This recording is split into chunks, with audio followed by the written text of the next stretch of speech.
alors président nee na dinañu waxtaanee système politique yaatu na li ci mën a dugg bëri na mais yow lan nga jàpp ne impérativement il faut que dialogue bi réglé ko le 28 mai.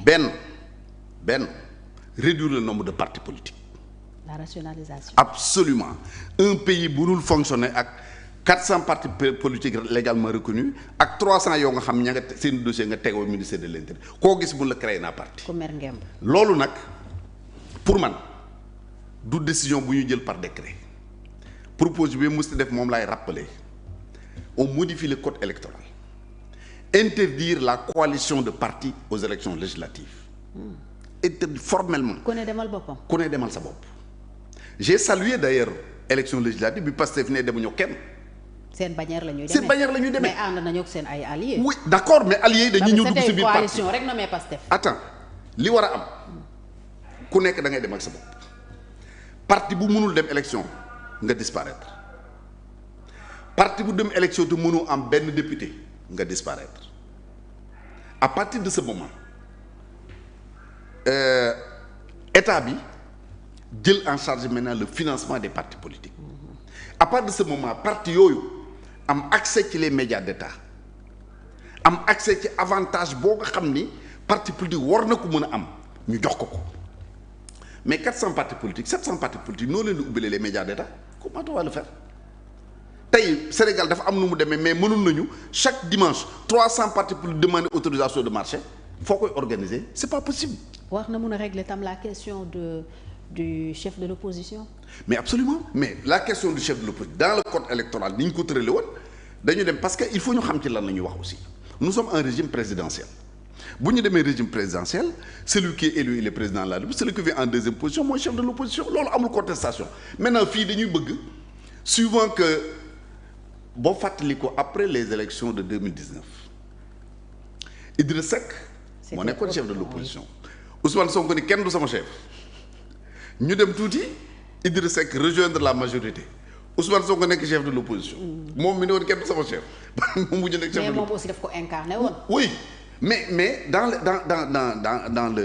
les textes il faudrait que mu leer nous sommes en régime présidentiel bu ñu demee élection candidat sorti deuxième c'est le chef de l'opposition. kon tey pour yow Amadou Ba mooy chef de l'opposition. Incontestablement donc nañu réduire les partis politiques te loolu da nekk décision bu peuple bi moo koy jël parce que bu ñu demee élection amoo benn député nga xam ne mën nga dem toogi du tere nag bu élection jotaatee soo bëggee bokk nga bokk su élection jotaatee nga remplir critères nga bokk mais mënuñu accepter en tout cas pour moi c'est inacceptable 400 partis politiques c'est pas possible beneen réforme bi nga xam ni war nañ ko mën a indi et ça le président en a parlé la dernière fois je suis d'accord avec lui mooy bu ñuy def aux élections législatives bulletins yi nga xam ne dañ koy def muy ay bulletins yu qui coûtent beaucoup d'argent ça n'a pas de sens d'autant plus que tête de liste bi la ñuy wax donc mën nga wut ay bulletins yu ndaw yoo nga xam ni ça permet d'économiser de l'argent beneen réforme bi et qui est pour moi capitale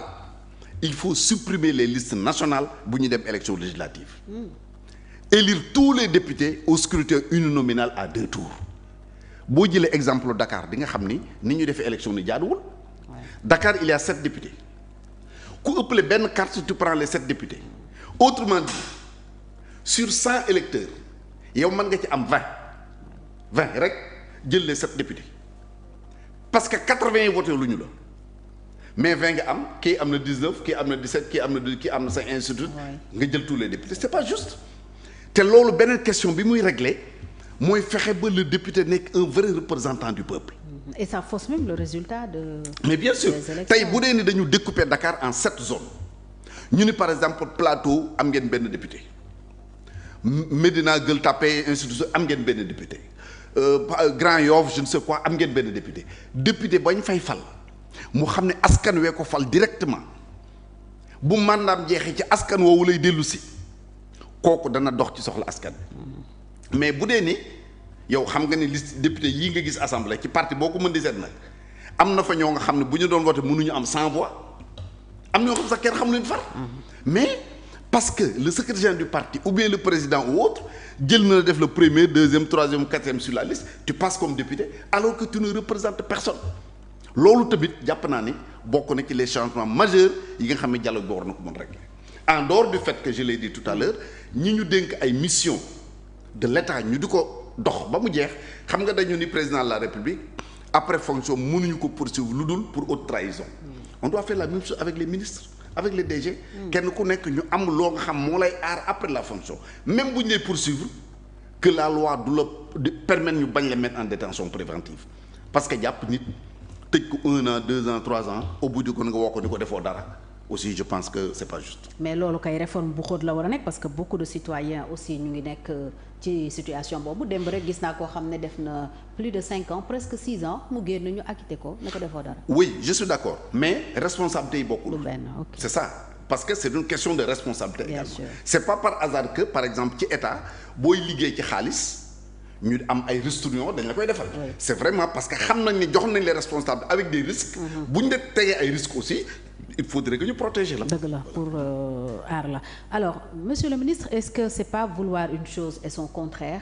que woote dialogue quelques minutes après ci le même discours ou ci même jotaay bi nga yekk keteme ki fi nekk tey di chefu parti bi gën a ràññeeku ci opposition bi kaddu yi président Bassirou Diomaye Faye yëkkati ci Macky Sall laa bëgg a wax nee na mi ngi def ay manœuvres yëg na ko ñu bëri jàppee loolu accusation.